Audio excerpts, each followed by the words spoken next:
Hang out on him. Hell, I know what's wrong with it. There ain't no Ford engine in it. I'm dying. I shouldn't have made that joke. I'm dying. I'm a shit guy.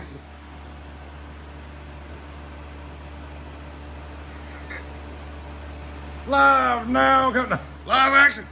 Come on, guys. All right. So to get the new radiator in, we went ahead and I got the oil cooler on this one. Not every trail has these, so you got to take a few bolts off of it. That's easy, and as you can see, you got wiggle room to get this out. I still don't know if I can get the radiator out, but the fan shroud's pulled away.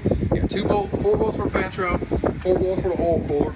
Some bolts up here. I got 1 bolt up here. So you have to remove your front grill and your hood, right? Yes. I mean, this thing's pretty open. It's kind of self-explanatory, really. So it was. And then on this side, just get everything loose, and then we'll see what it takes to actually get it all loose, and then take your coolant lines out right here. Take those off, and we'll drain that stuff out, and then we'll put it back together. We'll see what it takes to get it out. It should be fairly easy. It literally looks like, I don't know if you can come from the top, but if you see the radiator fan, look, bro, we literally gonna be able to slide this thing on out, I'm sure. Oh yeah, you can see it working. Yeah. It should be fairly easy.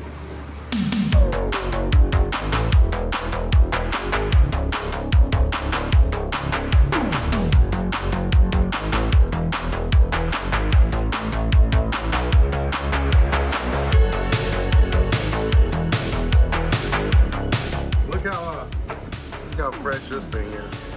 Nice. Oh my God, get up here. And that's after rinsing it out like a million times. First thing you do is make sure you acquire a sandcastle pail. Dollar store has great deals on all kinds of things. And this right here, oil changing bucket, the best dollar you ever spent. Comes with free shovels for your kids and everything. Great.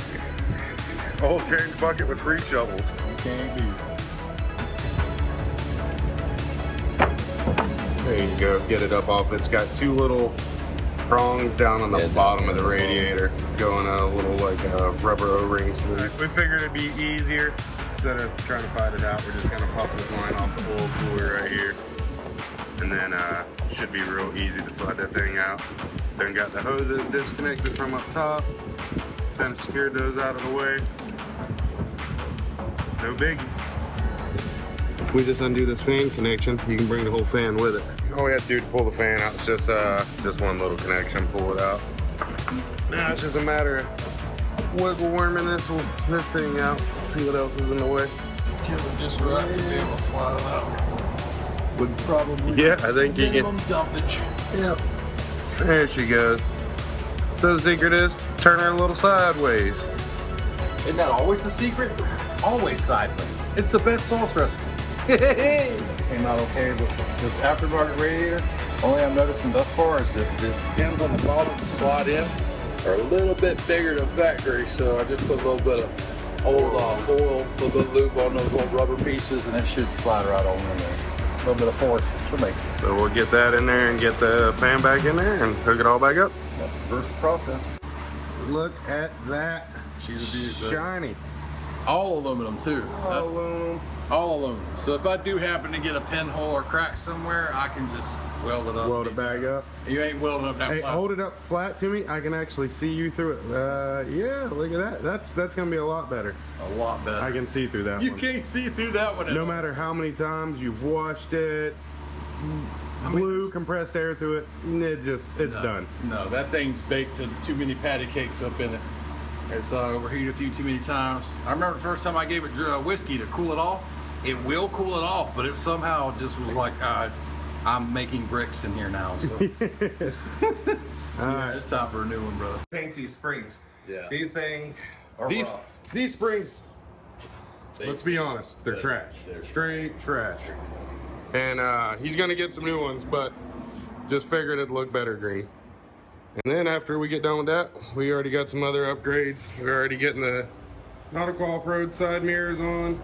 These mirrors are great. You got lights that go forward, lights go up to the side. Also, some of the only ones, you got the puddle lights up under there. And your mirrors, comes with the mountain bracket, everything else. Also got a new mirror for in here that we have.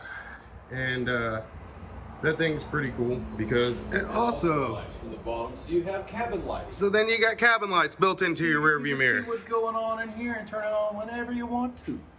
And then back here. Resistance, my favorite part. Look at these whips. Look at how good these whips are. Oh! Isn't that nice? Check this out, bro. Watch this. Look at that. Pops right off. So with our whips, the way we designed them and everything, we wanted you to be able to just pop them off, but also you're going to get a set of black springs with them.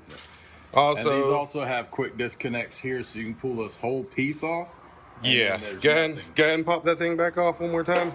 That's all you got to do is pull that up like that. All right, back down on it. Check this out. Oh, watch this. Also, if you want a quick disconnect, you can just pop the whole thing or change your angle just by pulling a pin on it. Oh, there we go. There you go. And then you just goes on like this. That's it. And that way you can take them off when you're done riding. Yep. Hey, look, I don't know why, but for some reason the world hates lime green or bright green paint for some reason. Because every auto parts store, your best you're gonna find engine enamel, grabber green. I don't know why, but nobody ever puts green paint in any of the auto stores, man. Maybe everything needs to be grabber green or whatever.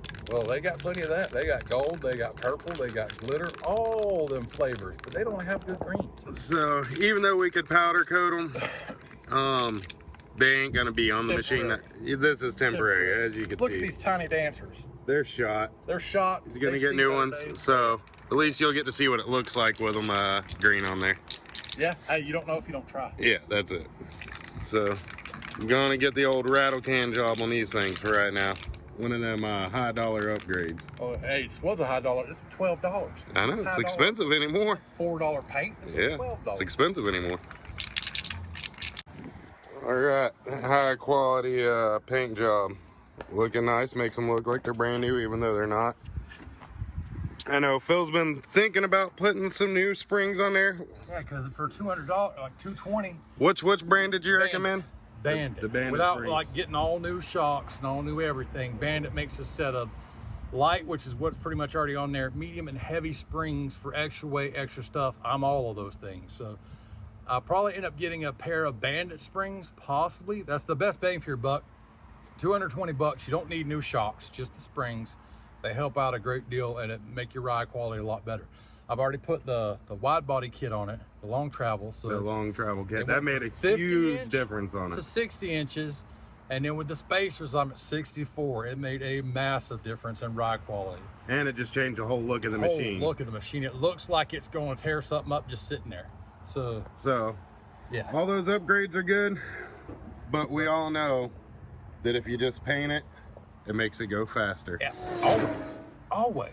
If you got fresh paint, that's good for 5,000 to 5,000 Fresh horsepower. paint makes it aerodynamic. 5,000 to 5,000 horsepower. Yeah, Guaranteed. it's gonna go way gooder now. Way gooder. Way gooder. Phil's getting his little battery mount. Just basically, we were gonna get it out, but it was just a lot easier. Cut 2 pieces of angle, drill some holes in it. Yeah. Put a big battery in it. That seemed to be a lot easier than. I mean, and I have a real full-size battery at the moment. Yeah, no sense in overcomplicating. Just something to set your battery in. And then I'll pull this out and hit it with some black spray paint. She'll look beautiful again. Yep, that's it. We got a little dash panel in with the Oogie Boogie on it. Got a little cleanup work to do. She's getting there though. Yeah. And then, before you know it, we'll be on the roof. Still trying to figure out exactly how we're gonna do it, but I like your idea of basically laying a panel here, or laying a panel here, coming at this a center panel, and then coming come down like there. a 40, 45 or something like Yeah. that, angle down to here, from this line to this line, right? Yep. And then straight wall it. That'd Then make straight most wall sense. it out, and then figure out what we'll cut out on the It'll side. also match the line of the doors. Yeah, that's the main thing. We want to match the lines of the doors. But we'll see how that comes out later. But we're back with the radiator in. And got these springs painted. They look good. Only thing about them is I know it's going to go at least... How much faster it's going to go since you painted the springs? Green paint, any paint, 5 to 5,000 horsepower, so at least 100 miles an hour. 100 more miles an hour? 100 more miles an hour. All right. Which would put me at a grand total of like 6 miles an hour. Yep. I'm good at that.